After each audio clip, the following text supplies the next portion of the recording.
Malam semuanya, selamat datang di tutorial histologi veteriner bab reproduksi jantan. Oke, ini sistem reproduksi jantan. Nanti kita akan mostly bahas di daripada penis. Lalu juga ada uh, vas deferens, lalu ada kelenjar genital sama penis. Gitu. Untuk bulboretal gland, jaringan erektil sama uretra itu kalian pelajari hanya sekedar teori aja. Nah, ini urutan saluran daripada sistem reproduksi jantan dimulai dari penis, dimulai dari testis. Nanti testis itu meliputi tubulus seminiferus. Yang bagian ini nanti lanjut ke tubulus rectus, lalu ke rete testis, melewati ductus efferent, terus mengalami pematangan di epididymis, lalu berlanjut ke saluran ductus deferens hingga sampai ke uretra. Nanti juga akan dibantu oleh apa namanya kelenjar-kelenjar genital. Lalu di testis itu sendiri nanti eh, secara histologis hanya terdapat, oh enggak, secara anatomi juga itu ada 3 lapisan, tapi di anatomi itu ada ketambahan lagi yang paling lapisan paling luar itu aku lupa, bukan vaginalis. Tapi kalau secara histologis itu dia ada vaginalis yang paling luar. Lalu ada albuginea sama vaskulosa yang langsung menempel pada testis.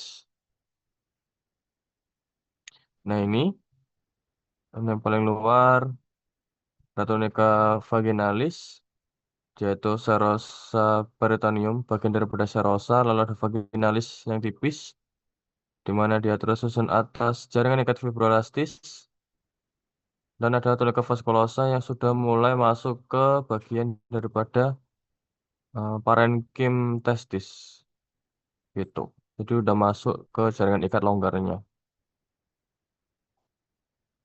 Oke, yang pertama kita akan membahas tubulus seminiferus, lumen pertama daripada testis, di mana dia tubulus seminiferus ini merupakan salurannya berjalan berlekuk-lekuk, dilapisi oleh epitel germinativum atau seminiferum. Kenapa kok disebut ini? Dia itu sebenarnya jaringan berlapis epitel berlapis kubis yang dimodifikasi. Oleh sebab itu disebut juga epitel germinativum atau seminiferum yang duduk di atas membrana basalis. Terus di tubuh seminiferus ini terdapat 2 sel. Nanti kita akan mempelajari sel spermatogenik dan juga sel Sertoli sebagai nurse cell. Lalu di luar daripada tubuh seminiferus ini nanti dia dilapisi oleh peritubular myoid cell, di mana ini sebenarnya adalah otot polos yang membantu pengeluaran spermatozoa ke saluran-saluran selanjutnya setelah dari tubuh seminiferus. Gitu. Lalu di antara daripada tubuh seminiferus nanti eh, akan terisi oleh jaringan interstitial, di mana di jaringan interstitial ini nanti kita dapat menemukan pembuluh darah, terus ada pembuluh limfa gitu-gitu, dan ada sel Leydig. Di sel Leydig ini nanti dia fungsinya adalah untuk menghasilkan hormon testosteron gitu. Nah ini ini aja lebih jelasnya. Jadi yang pertama dari lumen tubular seminiferus, setelah lamina membrana basalis, lalu ini yang peritubular myoid cells atau polosnya. Lalu di bawahnya itu yang menempel atau dekat dengan membrana basalis itu adalah sel spermatogonium. Dia ciri khasnya letaknya dekat dengan lamina basalis, dengan intinya itu bulat dan kromatinnya itu kurang terlihat jelas. Jadi cenderung kayak gelap aja. Nah, lanjut daripada itu nanti kalian akan menemui sel yang paling besar. Sel yang paling besar ini yang kita sebut dengan sel spermatosit primer. Cirinya dia itu intinya paling besar dan kromatinya itu jelas, kayak butiran-butiran granul gitu. Nah, di antara daripada spermatogonium dan sel spermatosit primer nanti kita akan menemui sel penyokong yang biasanya kecenderungannya dia itu pucat, bentuknya teronjong atau tidak beraturan yang kita sebut dengan sel Sertoli. Gitu. Fungsinya adalah untuk menutrisi sel-sel spermatogenik. Lanjut, setelah kita ketahui ada spermatogonium, sel Sertoli, dan spermatosit primer, nanti akan ada spermatid. Spermatid. Jadi lanjutannya sebenarnya dari spermatosit primer itu adalah spermatosit sekunder. Akan tetapi karena proses pembelahannya itu amat sangat cepat dan tidak dapat diidentifikasi melalui sediaan, maka kita skip. Jadi hanya spermatosit primer aja, langsung lanjut ke spermatid. Nah, di spermatid ini dia cenderung intinya itu bulat dan gelap. Bulat ya, dia itu masih bulat spermatid ini. Lalu cirinya yang kedua adalah letaknya itu dekat dengan spermatozoa. Jadi dia tuh nggak langsung bermuara gitu, dia itu masih kelihatan bulat. Beda halnya nanti dengan spermatozoa. Kalau spermatozoa dia itu udah benar-benar di tepi gini menempel atau menggantung flagel-flagelnya dan si intinya itu cenderung lonjong gitu. Nah kayak gini, yang kuning ini adalah spermatid, dia itu masih bulat bentukannya, masih bulat ah, dan gelap. Lalu lanjut, setelah itu yang benar-benar bergerombol dan intinya agak lonjong, ini yang kita sebutnya spermatozoa. Dan ekornya itu menggantung di lumen tubulus seminiferus. Dan pengeluarannya nanti akan dibantu oleh peritubular myoid cell yang berada pada membrana basalis dari tubulus seminiferus. Nah, setelah dari tubulus seminiferus nanti akan berlanjut ke saluran berikutnya yaitu adalah tubulus rectus. Tubulus rectus dia epitelnya itu selapis kubis atau silindris, di mana ini merupakan lanjutan daripada lumen tubulus seminiferus dan fungsinya hanya untuk menyalurkan spermatozoa gitu aja menuju ke rete testis. Dan ciri yang kedua setelah dari epitelnya, kalau dalam satu apa namanya satu lapang pandang di sekitarnya, kalau masih kalian bisa identifikasi adanya tubulus seminiferus, maka itu adalah tubulus rectus gitu. Itu buat ciri-ciri biar gampangnya lah. Dan biasanya lumen tubulus rectus itu bisa jadi dia satu sendiri gini aja, satu lumen. Bisa jadi dia itu kelanjutan dari tubulus seminiferus. Jadi kayak nyambung setelah tubulus seminiferus nanti akan mengalami perubahan epitel. Itu bisa kayak gitu juga. Tapi yang jelas di sekitarnya masih banyak tubulus seminiferus. Lalu selanjutnya adalah retitestis, di mana di retitestis ini hmm, letaknya dia ada di mediastinum, otomatis sudah mulai menjauh dari tubulus seminiferus dan hanya kelihatan lumen-lumen sendiri gini aja. Gitu. Epitelnya dia selapis kubis sampai eh, silindris.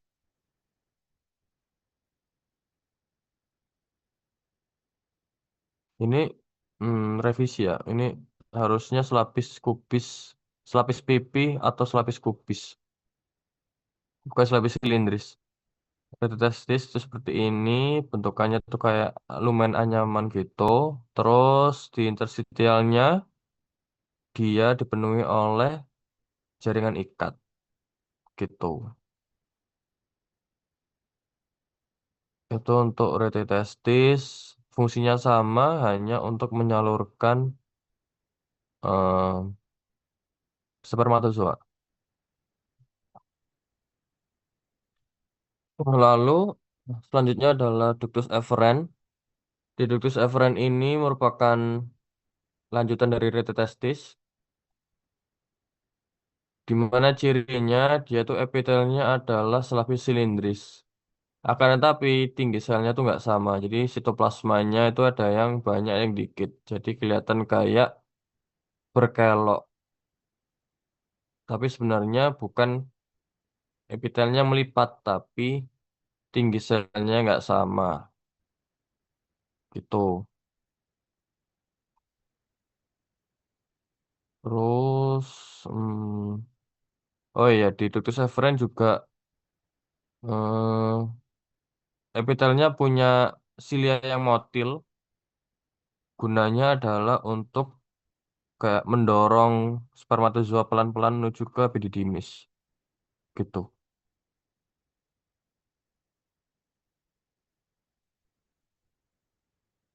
Selanjutnya adalah epididymis.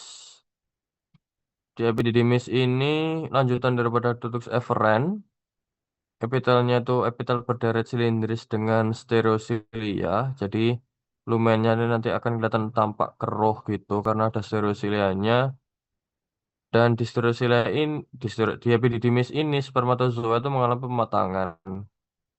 Jadi kalau dalam satu lapang pandang gini, biasanya epididymis ini paling beda karena di lumennya itu ada isinya. Kalau ditanya sel apa, sel spermatozoa. Gitu. Itu untuk epididymis. Lalu lanjut ke ductus deferens. Ductus deferens ini kelanjutan dari epididymis.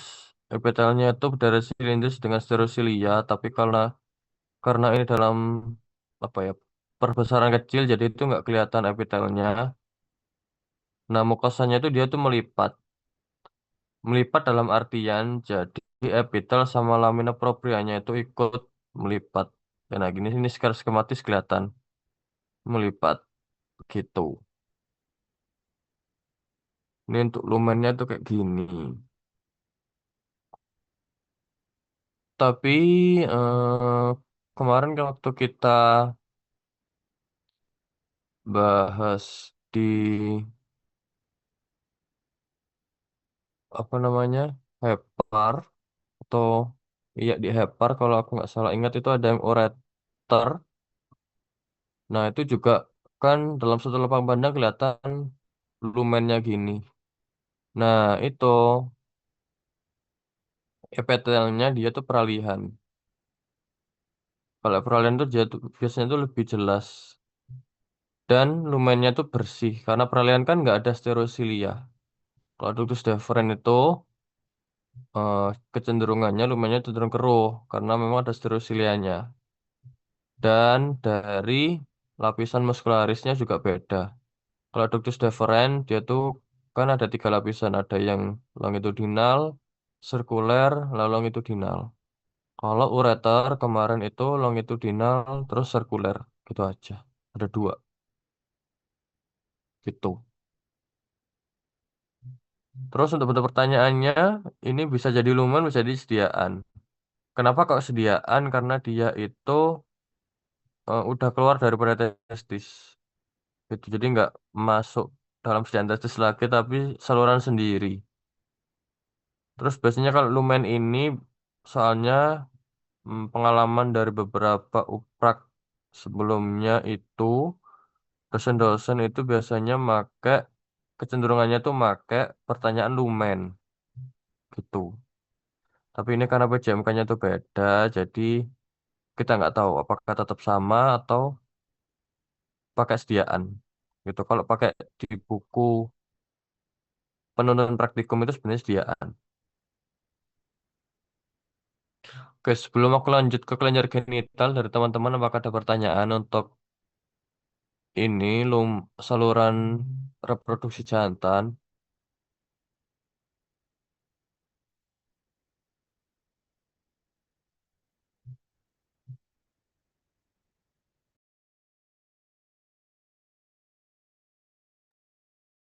Nggak ada.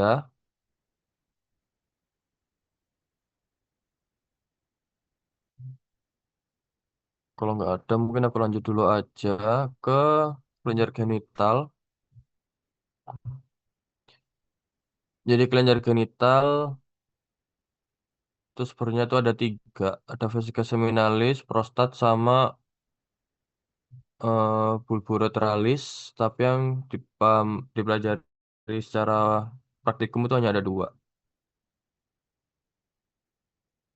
Nah, ini vesika seminalis yang pertama. Vesika seminalis itu cirinya lapisan mukosanya itu melipat dan bercabang. Jadi kalau kemarin kalian ingat vesika velea atau kantong empedu itu juga mukosanya itu melipat atau bercabang kayak membentuk sarang lebah. Nah, ini juga sama. Tapi buat bedain mana vesicula seminalis dan vesika velea atau kantong empedu, karena vesika velea itu dia lumennya besar, jadi kalau dibuat eh, satu lapang pandang di mikroskop itu hanya seperempat bagiannya aja. Beda halnya kalau vesika seminalis ini lumennya itu lebih dari satu, kayak gini. Ada dua, itu yang bedain. Terus epitelnya juga ini epitel berderet silindris. Terus nanti karena di Reper betina juga ada namanya ampula tuba fallopi. Ini juga bentukannya plak ketiplek kayak gini, tapi dalam satu lapang pandang itu hanya satu tok. Kalau vesika seminalis itu ada dua atau lebih dari satu gitu. Itu untuk vesikula seminalis, jadi mohon untuk diingat betul-betul dengan ampula tuba fallopi atau vesika velea. Lalu selanjutnya ini kelenjar prostat. Kelenjar prostat itu sebenarnya paling gampang itu ada batu prostat atau corpora amylacea ini. Ini sebenarnya adalah kondisi patologis, tapi sebagai apa ya? Ciri khas yang paling mudah untuk dibedakan atau diidentifikasi adalah berdasarkan bentukan ini. Itu. Dia itu epitelnya melipat. Jadi beda halnya sama ductus efferent tadi yang tinggi selnya tidak sama. Nah, ini tuh dia nggak melipat tapi hanya tinggi selnya yang tidak sama. Beda halnya dengan kelenjar prostat, dia itu epitelnya melipat. Nah, ini kayak ini. Melipat, ini melipat, melipat gitu. Terus beda yang kedua, di interstitialnya ini dia juga ada tot polos. Kalau ductus efferent tuh nggak ada gitu. Terus apa lagi ya? Dari pertanyaannya juga ini sediaan karena ini terpisah. Kalau ductus efferent nggak ada pertanyaan sediaan karena dia dalam satu lumen dalam sediaan testis, lumen di dalam sediaan testis gitu. Ini letaknya mengelilingi uretra. Lalu selanjutnya ini adalah penis terakhir. Jadi di penis ini dia tuh diliputi oleh tunika buginea dan terdapat dua bagian, ada penis pars cavernosum, corpora cavernosum, sama corpora spongiosum atau corpus spongiosum atau corpus cavernosum itu. Di pars cavernosum ini dia berisi otot polos yang gunanya adalah untuk ereksi. Terus di pars spongiosum ini juga sama kan, tapi ada lumen, yaitu lumen ureter pars cavernosa. Gunanya adalah lanjutan daripada ureter tadi sebagai pengeluaran cairannya. Nah, ini uretra pars cavernosum, uretra pars cavernosa di penis corpus spongiosum. Di sekitar ada uretra pas kavernosa, nanti juga ada kelenjar kecil. Ini kelenjar litre namanya. Dia ini adalah penghasil mukus, yaitu cairan yang membantu aliran urin atau semen. Gitu. Itu untuk sediaan penis. Sudah, kita cuma sebentar, bahkan nggak sampai 30 menit. Dari teman-teman, apakah ada pertanyaan terkait tutor pada malam hari ini untuk sistem reproduksi jantan?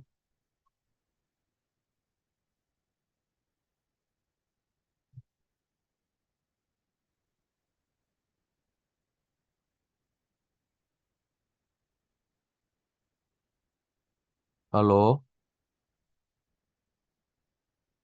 Kak, aku mau tanya cara bedain kelenjar litre, tapi kalau dia gambarnya itu di zoom out gitu, jadi kayak dari jauh itu gimana, Kak? Penjalitra gini, Iya, tapi kalau gambarnya dari jauh gitu. Kalau ini kan zoom in jadi kelihatan. Tapi kalau misalkan dia gambarnya dari jauh gitu gimana?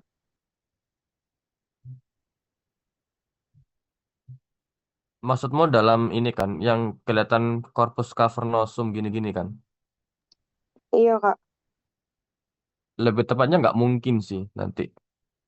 Karena kalau untuk kelenjar litre itu pasti di zoom in bagian corpus cavernosumnya aja. Jadi nanti juga akan dilihatin uretra vas cavernosanya gitu. Terus karena dia juga kelenjar, pasti dia tuh kubis si epitelnya gitu. Kubis atau silindris. Dan itu pucat. Dan itu berdekatan gitu. Jadi jangan Iya, Kak. overthinking. Oke, mungkin teman-teman yang lain bagaimana? Apakah ada pertanyaan?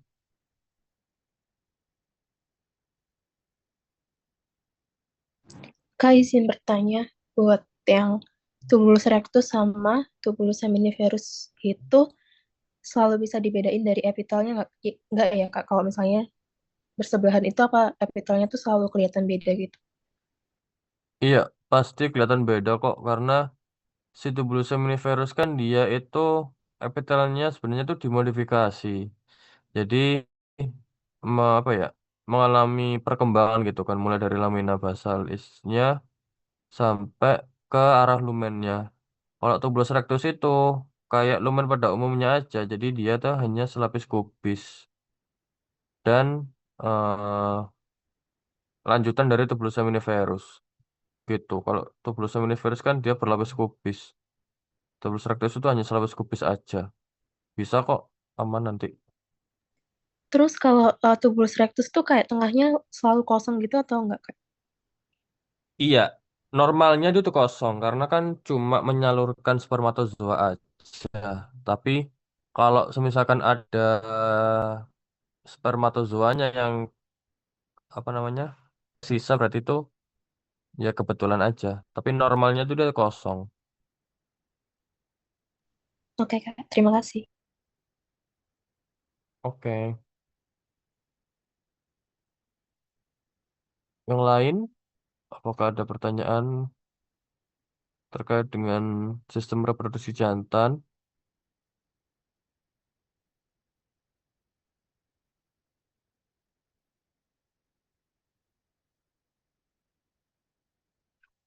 Aman ya.